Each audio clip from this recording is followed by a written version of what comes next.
नमस्कार, मैं प्रदीप सरदाना अपने प्रदीप सरदाना शो में आपका स्वागत करता हूं।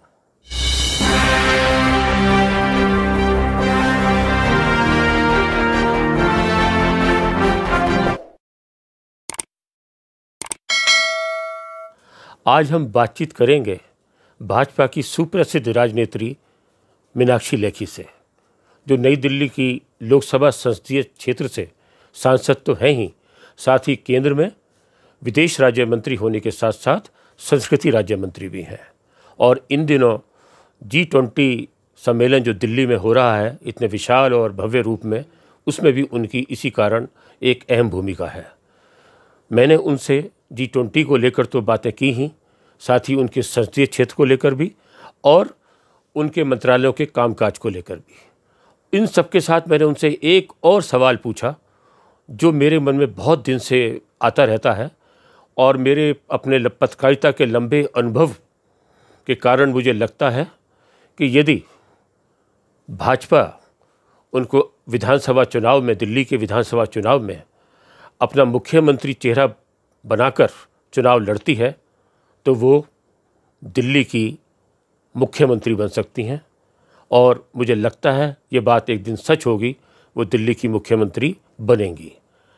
मैंने इस बारे में भी उनसे बात की, लेकिन इन सभी सवालों के बारे में मीनाक्षी लेखी ने क्या कहा, आइए जानते हैं और सुनते हैं उनके ही मुख से। आप संस्कृति मंत्री भी हैं, दिल्ली की सांसद भी हैं, तो किस तरह G20 का आयोजन को आप देख रही हैं, आपकी दिल्ली में हो रहा है और आप दोनों तरफ से जुड़ी हुई हैं? मैं सबसे पहले तो जो प्रधानमंत्री जी की टीम है और साथ में लेफ्टिनेंट गवर्नर दिल्ली के जो हैं उनको धन्यवाद देना चाहती हूँ कि लगातार इस दौरान जब तय हुआ कि G20 का जो फाइनल डेस्टिनेशन होगी, जो जिसमें राष्ट्राध्यक्ष आदि पहुंचेंगे, तो वो दिल्ली में होने जा रहा है आयोजन। और उसमें जिस प्रकार से कोने पर, सड़कों के किनारे पर इतने सुंदर सुंदर मूर्तियां लगाई गई हैं और फव्वारे लगाए जा रहे हैं और पौधे लगाए गए हैं। आप जैसे एरोड्रोम से निकलते हैं, एयरपोर्ट से निकलिए तो वो पूरा दिल्ली कैंट और नई दिल्ली का इलाका शुरू होता है और पूरा चाणक्यपुरी और अन्य स्थान देखेंगे तो प्रसन्नता होती है कि लेफ्टिनेंट गवर्नर साहब के निर्देश के अनुसार बहुत अच्छा काम हुआ। केंद्र सरकार का बहुत बड़ा उसमें सहयोग रहा, पैसों का भी, और इसमें काफी CSR फंड भी लगा है जब हमें पता चला। तो एक तो जब भारत को प्रोजेक्ट करना है तो ये जो दिखना कैसा है वो भी अच्छा अनिवार्य हो जाता है। और भारतीयों के लिए भी ये तो परमानेंट एसेट्स क्रिएट हो गए। ये तो बात हमेशा यही रहने वाली चीज है, भारतीयों के लिए प्रसन्नता का विषय बना।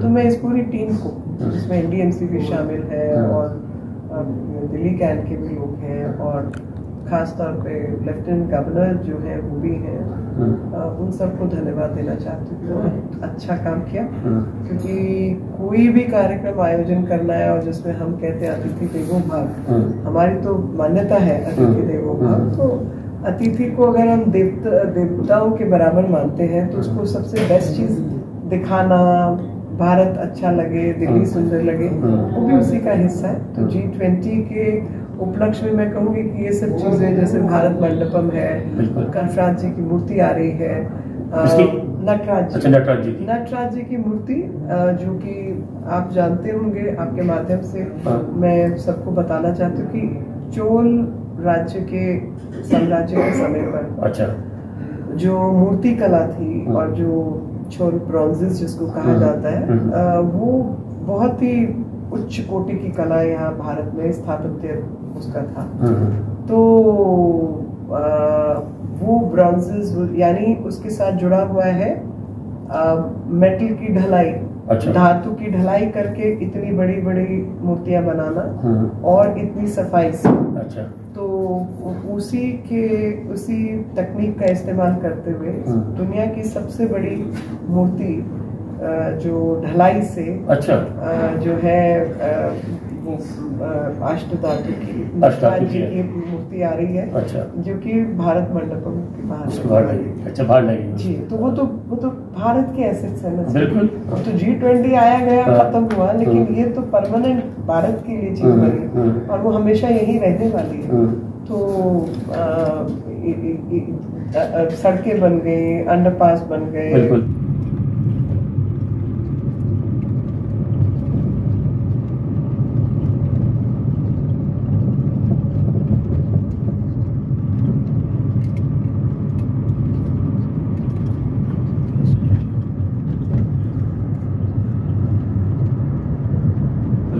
सफाइयाँ हो गई, तो वो सब अर्बन डेवलपमेंट मंत्रालय का भी इसमें सहयोग रहा। काफी चीजें अब NDMC पौधे लगा रही है, सुंदर बना रही है, गोल चक्कर ठीक कर रही है। हाथी की मूर्तियां आपने देखी होंगी, तो जो ललित कला अकादमी की वर्कशॉप हमने कुछ कराई थी, कुछ वो वाली है, कुछ एक CSR में कुछ लगी। अच्छा।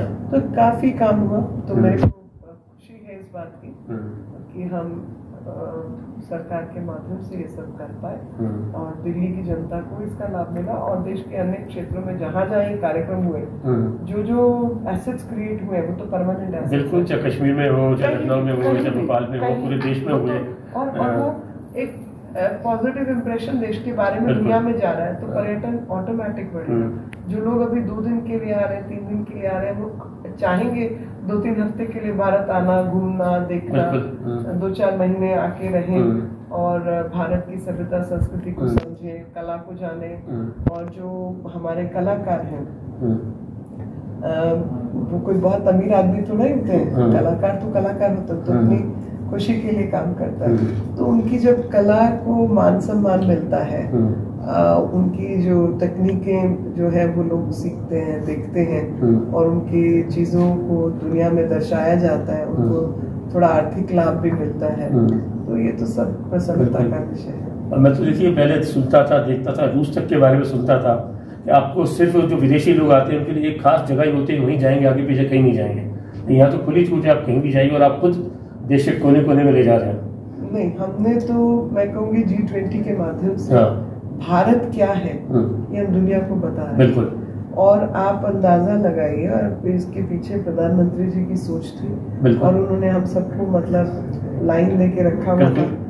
250 से ऊपर हमने कार्यक्रम किए और 250 से ऊपर कार्यक्रम 52 जगहों पे, 50 से ऊपर जगहों पे। तो 50 विभिन्न जगह तो आपने दिखा दी ना देश की। हाँ, उसके रास्ते में जाने में भी कुछ चीजें बता दी, देखी आसपास तो देखी। आपने इंटरेस्ट तो क्रिएट कर दिया, आपने दुनिया के सामने तो दर्शा दिया कि क्या क्या संभावनाएं हैं इस देश में। तो पूर्व, पश्चिम, उत्तर, दक्षिण सारा कुछ और विभिन्न संभावनाएं कि मतलब एक तरफ आप रेगिस्तान देखते हैं, आपको जोधपुर जैसलमेर दिखाई देता है, गुजरात दिखाई देता है, कश्मीर दिखाई देता है, आपको बर्फ के पहाड़ कश्मीर दिखाई देता है, आपको अरुणाचल दिखाई देता है, आपको चेन्नई दिखाई देता है, आपको बैंगलोर दिखाई देता है। तो अलग अलग जगहें, अलग अलग कार्यक्रम, अलग वेशभूषा और भोजन हर जगह पर हमने कल्चर ग्रुप में देखा और मेरे को मालूम है कि बाकी ग्रुप्स का भी यही रहा होगा कि हमने हर जगह की कुजीन अलग भोजन खिलाया है। तो अगर कोई व्यक्ति 4 विभिन्न कार्यक्रमों में आया, तो अगर पहले में वो खजुराहो गया, फिर भुवनेश्वर गया, फिर हम्पी गया, फिर वो बनारस गया, तो वो 4 जगह का उसको 4 अलग अलग प्रकार का भोजन भी खिलाया, तो उसको वो भी समझ आए। अब मैं लास्ट जो है मैं आपको बताना चाहती हूँ, वाराणसी की जो फाइनल मील थी वो सुर वसुधा के बाद वाली, तो सुर वसुधा के बाद वाली जो फाइनल भोजन था, उस भोजन के अंदर हमने उनको सात्विक भोजन, सात्विक थाली खिलाई, जिसमें बिना प्याज बिना लहसुन और बिना, हाँ जी, और वो लोग इतना रिलिश किया, उनको समझ नहीं आ रहा था कि मतलब प्याज लहसुन भी नहीं है तो इतना बढ़िया खाना बनता कैसे है, बिल्कुल, हाँ। और उसमें फिर पूछ रहा है कि ये पूरी किस चीज की है, तो हम बोले कुट्टू की। कुट्टू क्या होता है? होता है कि ये बकव्हीट होता है, सिंगाड़े का आटा होता है, तो वाटर चेस्टनट बोलते हैं। तो कहते हैं मतलब उसका आटा भी बनता है, उसकी रोटी भी बनती है। बनारसी दम आलू कैसे होता है? तो का कश्मीर का दम आलू फर्क होता है, बनारसी दम आलू फर्क होता है। तो मिलेट्स का भी लगा, तो मोटे अनाज का भी, तो मोटा अनाज तो सभी में, हाँ, कुट्टू मोटा अनाज ही। तो हर जगह हमने उनको अलग अलग चीजें, अलग अलग दृष्टांत, अलग अलग आंखों से देखने के लिए एग्जीबिशंस, सब कुछ अलग अलग भारत के बारे में बताने का प्रयास किया। तो और रिस्पांस काफी पॉजिटिव रहा, सब लोग जानना चाहते हैं भारत के प्रति, तो सभी का दृश्य जो है पॉजिटिव था। अभी भारत मंडप को तो मैं ये देख रहा हूँ कि हमारा जो कॉन्फ्रेंस टूरिज्म है वो भी इससे बढ़ेगा, क्योंकि इतना जबरदस्त बन गया है। हम ओपेरा हाउस की बात करते थे ऑस्ट्रेलिया की, उससे भी ये बड़ा है, उससे भव्य है, और भी ज्यादातर देशों का मुकाबला करता है। तो आप कैसे देख रही हैं इसको कि 2700 करोड़ की लागत से इतना भव्य वो मिल गया हमको, लेकिन जो टूरिज्म, इससे कॉन्फ्रेंस टूरिज्म है, उसका भी स्कोप बहुत ज्यादा बढ़ गया है। देखिए, जब भी कोई देश तरक्की करता है तो किसी एक विषय पे करेगा ऐसा नहीं होता, सब चीज साथ चलती है। तो मतलब प्रधानमंत्री जी ने जैसे बोला कि विकास भी और विरासत भी। तो आपको भारत मंडपम तो चाहिए, क्योंकि इतनी बड़ी आपकी जनसंख्या है। आपके पास दिल्ली जैसे शहर में कोई कॉन्फ्रेंस हॉल नहीं होना चाहिए? विज्ञान भवन पुराना चल रहा था, मतलब और सीमित था। विज्ञान भवन में सब कोई वैसे ही नहीं जा सकता। आपके पास व्यवस्थाएं नहीं होनी चाहिए, आपके पास स्क्रीन्स वाले कमरे नहीं होने चाहिए, आपके पास पार्किंग लॉट नहीं होना चाहिए। ऐसे थोड़े देश चलता है जी दुनिया। अब तो आप किसी भी देश का मुकाबला कर सकते हैं। एग्जैक्टली। तो मुकाबला भी प्लस अपनी प्रसन्नता भी होती है।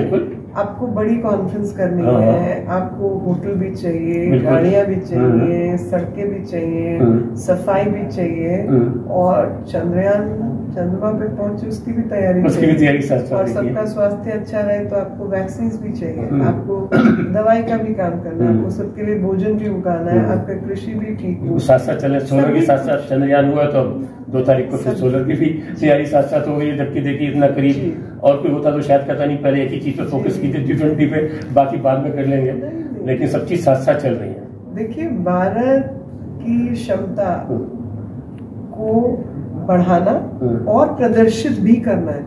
तो बढ़ाना तो एक विषय है ही, लेकिन प्रदर्शन के लिए भी तो आपको जगह चाहिए। बिल्कुल। तो इसलिए ये सब तो भारत के एसेट्स क्रिएट हो रहे हैं, और ये भारत की संपदा है। उस संपदा का हम सही उपयोग करें और भारत को सही तरीके से दुनिया के आगे पेश करें। ये हम सबका प्रयास रहना चाहिए, आपका मेरा। क्योंकि अमृत काल में अगर भारत एंटर कर चुका है और 100 वर्षों में अगर भारत को विकसित बनना है, तो हम सबको अपने अपने हिस्से का काम करना पड़ेगा। बिल्कुल, अपने हिस्से का। और जब सब अपने हिस्से का काम करेंगे तो पूरा समूह ही अच्छा हो जाएगा। बिल्कुल सब अच्छा हो जाएगा। तो वही प्रयास हम सबका रहना चाहिए कि हमने अपने जीवन काल में जो बन पाया, देश की अच्छी बात, सच्ची बात लोगों तक पहुंचाई, और उससे सबको प्रेरित किया कि देश आगे बढ़ पाए और सब लोग साथ मिलकर काम करें। अब जिस तरह अक्टूबर के अंदर वर्ल्ड कप भी हमारे यहाँ हो रहा है, और नवंबर में आपका ये मिस वर्ल्ड भी हो रहा है, तो किस तरह 2 इतने बड़े आयोजन 27 साल बाद ये पहली बार वर्ल्ड कप पूरी तरह यहाँ होगा?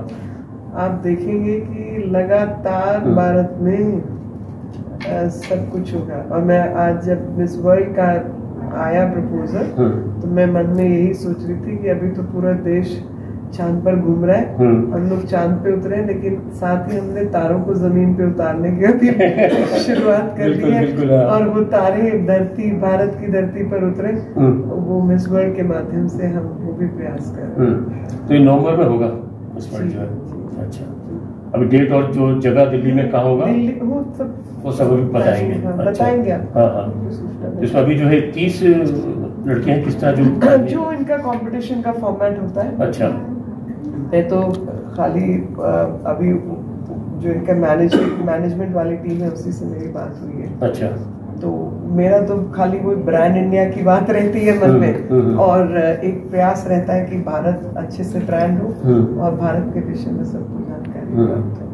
अब जिस तरह आपने कल्चर में भी इतना काम किया, मतलब आपने लाइब्रेरी का पहली बार हुआ, म्यूजियम्स का ये पहली बार हुआ, तो किस तरह मतलब इतने बड़े बड़े काम हैं, तो हम इसको किस तरह देखें कि आप पहली बार आप देखिए म्यूजियम इतने हमारे यहाँ है, आपने एक साथ उनको जोड़ा भी है। देखिए, आपको पहला तो जो हमारा स्केल है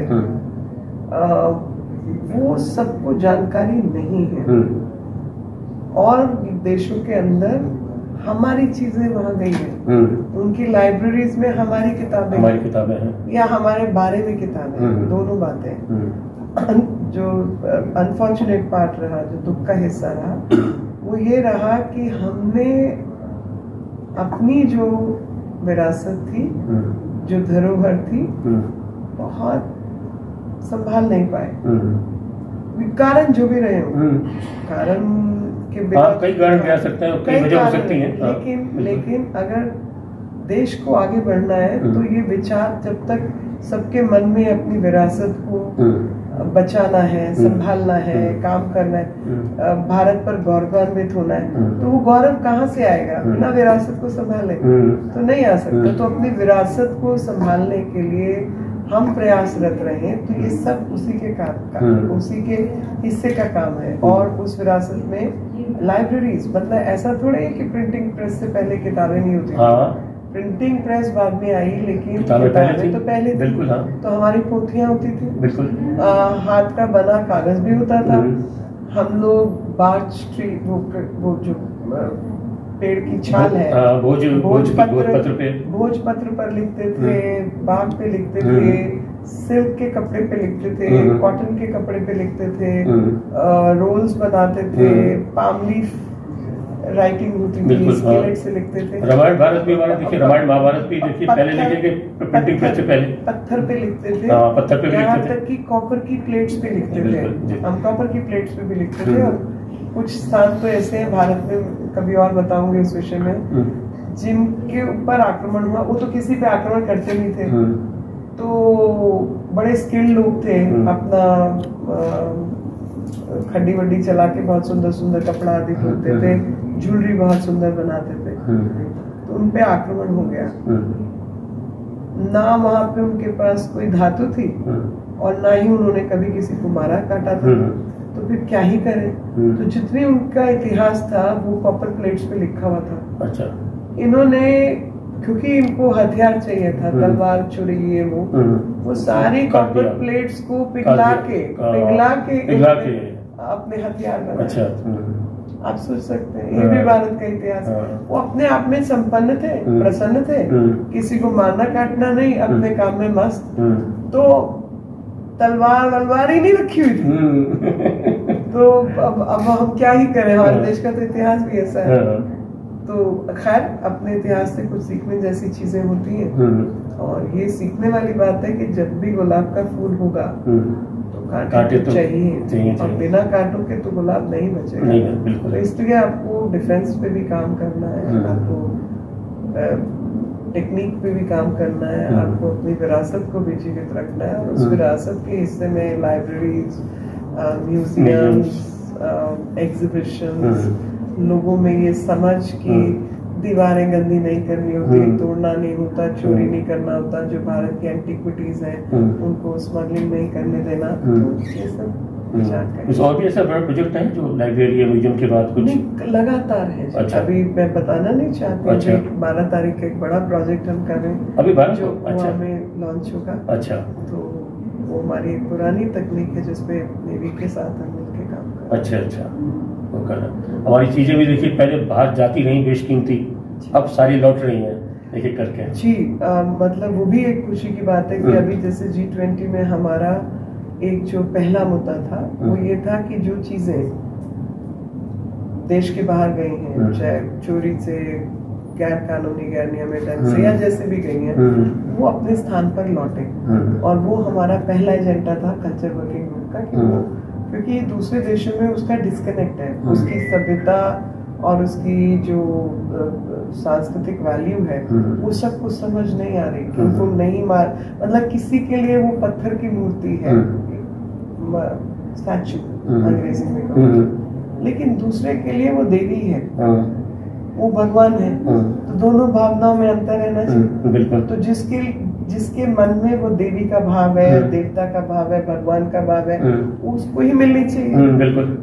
वो शोकेस में पड़े हुए तो वो उसका वो महत्व नहीं है, वो महत्व व्यक्ति की भावना का, जहाँ पे भावनात्मक रिश्ता है और वो उस सभ्यता संस्कृति से जुड़ा है के हाथ पहुंचना चाहिए। हमारा प्रयास है और उसी प्रयास के तहत अभी मतलब फिर वापस मैं आपको दोबारा बताना चाहती हूँ कि प्रधानमंत्री जी भी इसके लगातार मॉनिटर करते हैं। अच्छा। जिन जिन देशों में जाते हैं वहाँ के राष्ट्राध्यक्षों से बात करते हैं, उनसे कहा जा, उनसे एक डिस्कशन का हिस्सा पॉइंट रहता है कि भाई जो हमारी चीजें पड़ी हैं वो लौटाओ।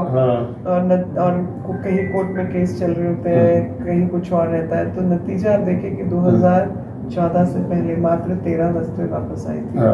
2014 से अब तक 400 के आसपास 400 हो गए। अच्छा। हाँ। तो अंतर तो है ना, 100 रास्ते में है। बहुत। इसलिए 300 से ऊपर बाकी आ रही है। अच्छा। तो रात वो हैंड ओवर हो चुके हैं, पर जहाज से। हाँ ठीक है, 400 जी। तो बात बड़ी है ना। बिल्कुल। तो लगातार एक एक चीज, छोटी से छोटी चीज, बड़ी से बड़ी चीज पे मेहनत काम सब चल रहा है। अब G20 में आप जिस तरह दिल्ली सरकार का सहयोग इस तरह नहीं मिल पा रहा, तो उसको कैसे देख रही हैं आप? मैं तो लेफ्टिनेंट गवर्नर साहब को धन्यवाद देना चाहती हूँ। बिल्कुल। हाँ। कि जो दिल्ली में मेरे बच्चे की उम्र के जो कई बच्चों को मैं जानती हूँ जो अभी भारत में नहीं है, अन्य देशों में, कई मेरे एम्बेसडर और दूसरे देशों में अभी वो मंत्री बन गए हैं। वो लोग जब कुछ सालों बाद, कोई 9 साल बाद आया, कोई 10 साल बाद आया, कोई 15 साल बाद भारत में आया, मिला, सब यही कह रहे हैं कि भाई दिल्ली की शक्ल तो तुमने चमका दी और बहुत अच्छा कर दिया, और देख के बहुत आनंद आता है, देख के खुशी होती है। तो जो ये खुशी है, कोई आपका ऐसा बैठा है एडमिनिस्ट्रेटर जो उस पे काम कर रहा है, दिल्ली को फायदा मिल रहा है और खुशी है कि किसी उनके चलते ये काम हो गया, नहीं तो ये लोग ने तो हमें एम्बैरस करने का तय ही कर लिया था। और इनको इतना वो नहीं था कि भैया ये भारत की बात है। हाँ, उनको इससे मतलब ही नहीं है। G20 की बात आई तो इन्होंने मतलब पैसे खर्चने से इनकार कर दिया। और काफी पैसा फिर हमें ट्रांसपोर्ट मिनिस्ट्री के थ्रू मिला। अच्छा। और जो मूर्तियां लगी है वो CSR में लगी है। अच्छा। और NDMC ने पैसा खर्चा। अच्छा। और साथ में अर्बन डेवलपमेंट मंत्रालय से कुछ आया। अच्छा। तो कई चीजें, दिल्ली सरकार से कोई भी पैसा नहीं मिला बिल्कुल भी। जो PWD की सड़कें वो है इनकी, लेकिन वो काम किसी और तरीके से चल रहा है। तो उसमें कई सारी चीजें, खैर G20 खोले तो फिर हम इसका हिसाब किताब आपको बताएंगे। हाँ, वो अलग हो जाएगा। कोई कल आज तो सिर्फ इतना ही है कि G20 को सामने रखते हुए केंद्र सरकार पूर्ण संवेदनशीलता के साथ देश की बेहतरीन चेहरा दुनिया को बताना चाहती थी, और इसी के चलते सबके सहयोग से और खास तौर पे लेफ्टिनेंट गवर्नर साहब के काम से ये काम संभव हुआ है।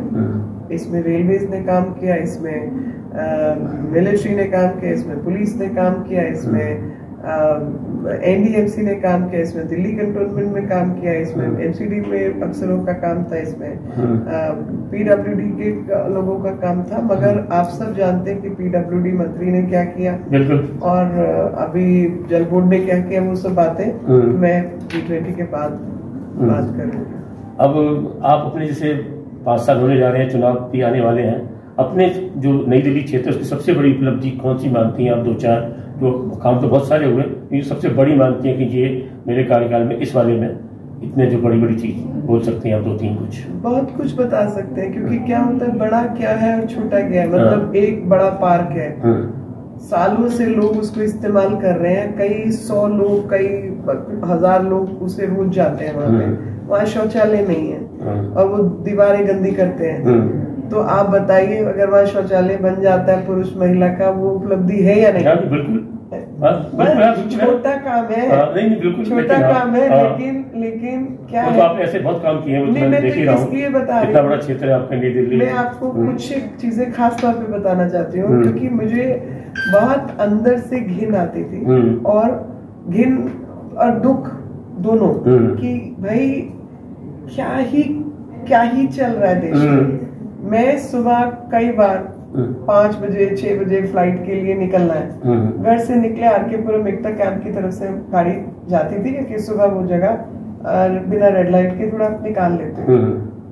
वहां सड़क के ऊपर फुटपाथ पे आदमी औरत बच्चे लाइन लगा के बैठे होते थे।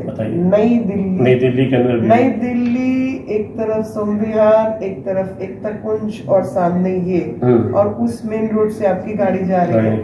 आप मुझे बताओ दुख होगा या नहीं? बहुत होगा। और आपको समझ नहीं आ रहा कि यार इन लोग का क्या ही करे, इतना तकलीफ। वहाँ पे हमने 40 सीटर का सबसे बड़ा टॉयलेट बनाया। अच्छा, आरकेपुरम वाला नहाने की व्यवस्था करवाई, वो सब काम किया। बच्चों का अलग टॉयलेट बनवाया, अच्छा, मतलब अपनी किस्म का है।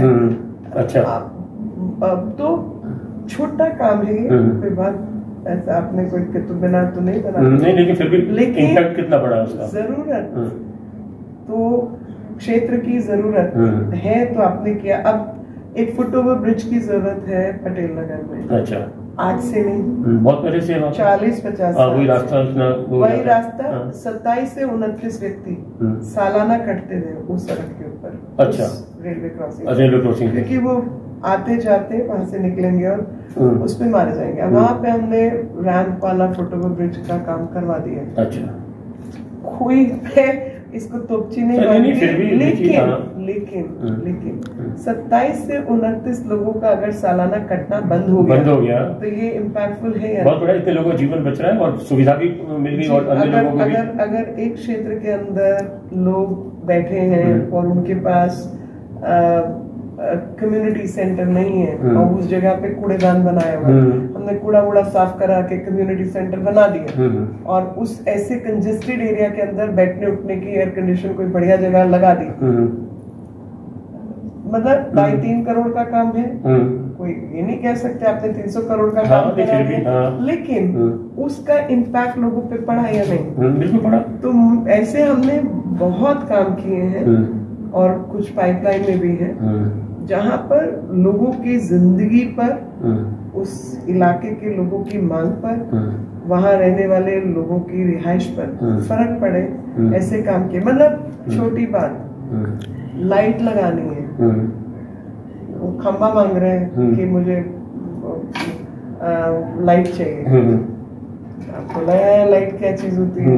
सही बात है, कोई चीज नहीं होती, मगर वहाँ से शाम को बच्चों का खेलना या औरतों का आना जाना संभव हो पाया क्योंकि आपने खंबा लगा दिया। तो ऐसे पूरे क्षेत्र में फैले हुए हमने काम किया। और है आपका सपना कि नई दिल्ली क्षेत्र के लिए मैं ये चीज करूँ, कुछ नया? बताऊंगी, जब वो पूरा हो जाएगा तब बताऊंगी।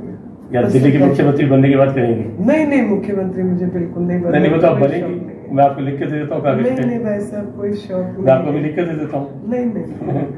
मैं तो देखिए, जब आप ये चुनाव के रिजल्ट आने वाले थे तभी मैं आपके पास घर पे आया था मिलने। मेरी यही इच्छा मुझे था कि आपसे बेहतर कैंडिडेट कुछ नहीं है। नहीं, पर मैं भी कुछ बता रही हूँ, मेरा कोई ऐसा ये सब चीजों पे ध्यान नहीं है, और मैं बस जिन लोगों ने मुझे जिताया है, जो मेरे वोटर्स हैं, उनकी सेवा, मतलब हम जब आम नागरिक के रूप में इस शहर में थे, एक तो मैं यहाँ जन्मी हूँ, पली हूँ, बड़ी हूँ, तो दुख भी होता है ना अपने लोगों का, और व्यक्तियों को क्यों उनकी चीजें ना मिले जी? बिल्कुल, चीजें तो व्यवस्था खड़ी किसकी, और ये व्यवस्थित रूप से उनको मिलनी चाहिए। हम भी ये चाहते थे, तो पूरी उम्र जो चाहते थे, अब खुद करने का मौका मिला, तो आदमी ये चाहेगा कि मेरे क्षेत्र में किसी की कोई परेशानी ना हो। तो जिसके भी काम हो, अगर म्यूनिसिपैलिटी ने करना तो म्यूनिसिपैलिटी करे, जल बोर्ड ने करना है तो जल बोर्ड करे, सड़कों पे गड्ढे ना हो, पानी की व्यवस्था हो, शौचालय ठीक हो, सीवर काम करते हो, लोगों की बेसमेंट में पानी ना जाए, नालियों की सफाई रेगुलर हो, कूड़ा ना फेंके, प्लास्टिक अलग हो, पेड़ पौधे लगे हो, सुंदर हो, ये नॉर्मल चीजें हैं और ये होनी चाहिए। लेकिन आप दिल्ली के अगले मुख्यमंत्री आप हैं, ये तो मैं आपको कहता हूँ, ये मेरा दिल कहता है। और मैं जो मेरा विश्लेषण है, खाली दिल नहीं, दिल भावना तो और तरह की होती है, आपके प्रति एक वो रहता है, लेकिन आपसे बेहतर है भी नहीं कि आपने दिल्ली को इतने करीब से देखा, सांसद भी मेरा कोई इच्छा नहीं, इच्छा की बात नहीं होती, वो तो आपको जिम्मेदारी दी जाएगी तो आप मना थोड़ी कर सकेंगे। नहीं, ऐसा नहीं है, मैं तो आपको पहले ही बता रही हूँ, कोई बड़े मन से बता रही हूँ कि ऐसा कुछ इच्छा की बात नहीं, आप अभी भी एक अच्छी स्टेज में है, लेकिन क्योंकि दिल्ली को भी आप जैसे उसकी जरूरत है और बहुत दिन हो गए। मैं तो इतने साथ, जब केदारनाथ सानी जी थे तब मैंने पहले उनको इंटरव्यू किया था 1978 में, मैं तब से देखो दिल्ली को देख रहा हूँ, इतना बुरा हाल मैंने देखा ही नहीं।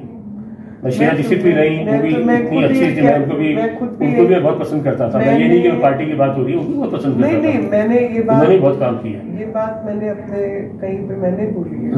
मैंने कहा मैं दिल्ली में जन्मी हूँ, पली हूँ, बड़ी हुई हूँ और हर प्रकार की सरकार हमने देखी है, राजनीतिक विरोध भी किया, देखा भी है, लेकिन दिल्ली के प्रति बेपरवाह तो नहीं कोई। सबसे बड़ी बात, इतना बेपरवाह, इतना लापरवाह और इतना अपना ही सोचना, और उसमें सभी लोग राजनीति करते हैं, कोऑपरेशन, बिल्कुल, मतलब सबसे बड़ी बात है राजनीति दिल्ली तो आपकी है ना।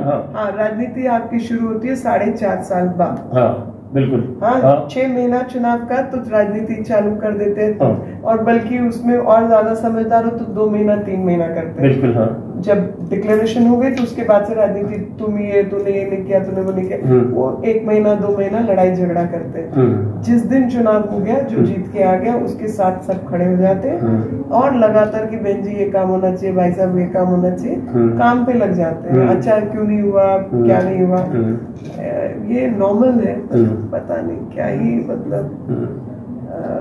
मुझे तो खुद इतना दुख होता है, 1978 में जब दिए थे अपना ये अपना केदारनाथ सानी जी, तब मैंने उनका इंटरव्यू किया था पहली बार, और कितने बड़े इंसान होकर भी इतने वो थे कि मेरी इतनी छोटी उम्र थी, इतने अच्छे तरीके से बात करना, मेरे तो उनका जोश था और इतने तरीके से बात करते थे, हमको गुस्सा आ जाता, बड़े उसको ध्यान से सुनते थे, बोलते कुछ नहीं थे।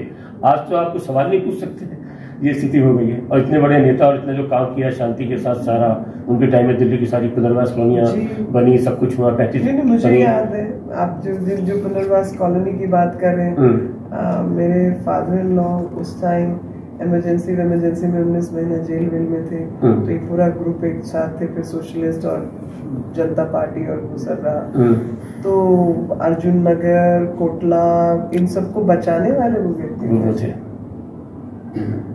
पुराने लोगों को सबको पता है। बिल्कुल बिल्कुल। तो मतलब दिल्ली का तो क्या ही हाल किया, और अभी रिसोर्सेज ज्यादा है हाथ में, तब तो पैसा भी तब तो बहुत कम पैसा था। मैं तो खुद ये कहता हूँ, मैंने अभी लिखा, मैं पहले प्रधानमंत्री कहते थे कि पैसे का पेड़ पे उठते हैं, और अब तो करोड़ों की योजना रोज आ रही है, किसी ने कहा ही नहीं कि पैसे कहाँ से आ रहे हैं। 42% आपको मिल रहा है, मतलब 38%, मतलब आपने देखी है कि कभी एक बार कहा, रोज एक, मैंने अभी वंदे भारत पे आर्टिकल लिखा कि पहले एक ट्रेन चलती थी तो रेल मंत्री को बधाई देते थे, सांसद गले मिलते थे जाके, मैं कहा अब गले दे तो कंधे टूट जाएंगे बैठे जी। इतनी ट्रेन चल रही है रोज आए दिन, अगर अब रोज जो है बधाई दें, मतलब एक सेशन के बीच में देनी चाहिए, सेशन के बीच में। मैं ये मानती हूँ कि कोई भी व्यक्ति हो और खास तौर पे कोई भी पॉजिटिव आदमी हो तो आपको बधाई जरूर देनी चाहिए, क्योंकि कई बार भले लोगों को कुछ चाहिए नहीं होता, सिर्फ शाबाशी चाहिए होती है। तो जब उनको शाबाशी मिलती है, कोई कहता है वेल डन, आपने बड़ा अच्छा काम किया, तो व्यक्ति को लगता है कि मेरा जीवन सफल हो गया, कि मैंने इतना कर दिया। बात सही है आपकी, लेकिन पहले तो एक ट्रेन को चलवाने के लिए इतने दिनों लगते थे, सिफारिश करते थे कि हमारे एरिया में ट्रेन चलाओ, हमारे में चलाओ, और फिर बड़े मुश्किल से चलती थी, कभी घोषणा होती थी, चलती नहीं थी। अरे 90-100 प्रोजेक्ट ऐसे थे तो जो घोषणा थी बजट में, वो देखिए रोज चल रही है, पता है 27-28 ट्रेन अभी तो इसके बाद चल गई कोविड के अंदर। कोविड ना होता तो और भी, कहते हैं ना प्रधानमंत्री जी ने भी निकाल नहीं कि ये मोदी की गारंटी है। हाँ बिल्कुल, जो कहा सुख है, जो कहा इसमें कोई शक ही नहीं है। 10 लाख लोगों को सरकारी नौकरी देनी थी तो दी, बिल्कुल। कल ही क्या माना जाए के आसपास हो गया है, तो हो जाएगा 10। बिल्कुल, उसमें तो कोई बात ही नहीं है। वो तो सड़क बनानी थी तो बनाई, बिजली देश में गांव में बाहर घर में पहुंचानी तो पहुंचाई, तारे खींचनी थी तो खींच, तो अभी पहुंची, बिजली कहाँ थी ना, बिजली चंद्रमा पे यान पहुंचाना था तो पहुंचा यार। वो देखिए, मैं तो कहता हूँ ये सब भगवान का भी वो होता है कि जब आप एक मन शक्ति के साथ चलते हैं ना, ईश्वर आपके साथ होता है। क्या ना, क्या कायनात साथ होती है, कायनात साथ होती है। आपके मन साफ है, आप पूरी ईमानदारी चल रहे हैं, कितने भी रुकावट आ जाए, रोड़े आए, कोई शक्तियां सामने आए, वो सब साथ में हो जाएंगी। और हनुमान जी गए अपना जो है संजीवन बूटी लेने, रास्ते में जितनी भी दिक्कत आई उन्होंने लेकर ही आए। वो सीता का पता लगाने कितनी भी दिक्कत आई हुई तो वो होगा, आपको रोक नहीं सकती रुकावटें, आप अपनी भावनाएं चल रहे हैं। तो इसलिए ये इसका वो है, मैं तो खुद बहुत खुश होता हूँ इसलिए, और ये सब चलता रहे ये मेरी इच्छा रहती है। मैं कहता हूँ राजनीति सब करते हैं, कोई बात नहीं, राजनीति में राजनीति करेंगे। मैं अभी कल परसों देख रहा था, मैंने अरुण जेटली जी का इंटरव्यू लिया था 40-38 साल पहले, अभी वो पूरी तरह राजनीति में नहीं आए थे, तो छात्र संघ चुनाव को लेकर तो उन्होंने भी यही बात की, राजनीति में है जो छात्र संघ चुनाव है वो भी राजनीति में राजनीति तो करेंगे, लेकिन आप सिर्फ बिना मतलब की राजनीति इतने साल पहले देखिए उन्होंने कहा था, अभी मैं देख रहा था, और आप देखिए वही तारीख थी 24 अगस्त 38 साल पहले जो उनकी डेथ हुई। मैंने ठीक उस समय हाईकोर्ट में जो प्रैक्टिस करते थे उनका छोटा सा चैम्बर था, वहां मैंने उनका इंटरव्यू किया था नंबर 9 में, तब अभी मैंने वो निकाला परसों। यदि आपको ये हमारा चैनल और ये वीडियो पसंद आया तो आप इसको लाइक करें, इसको कमेंट करें, इसे शेयर भी करें, और यदि आपने अभी तक हमारा ये चैनल सब्सक्राइब नहीं किया तो इसको सब्सक्राइब भी कर लें और इसका बेल आइकन भी दबा दें, जिससे आने वाले दिनों में हमारे सभी वीडियो की सूचना आपको यथासमय मिलती रहे। नमस्कार, जय हिंद, जय भारत।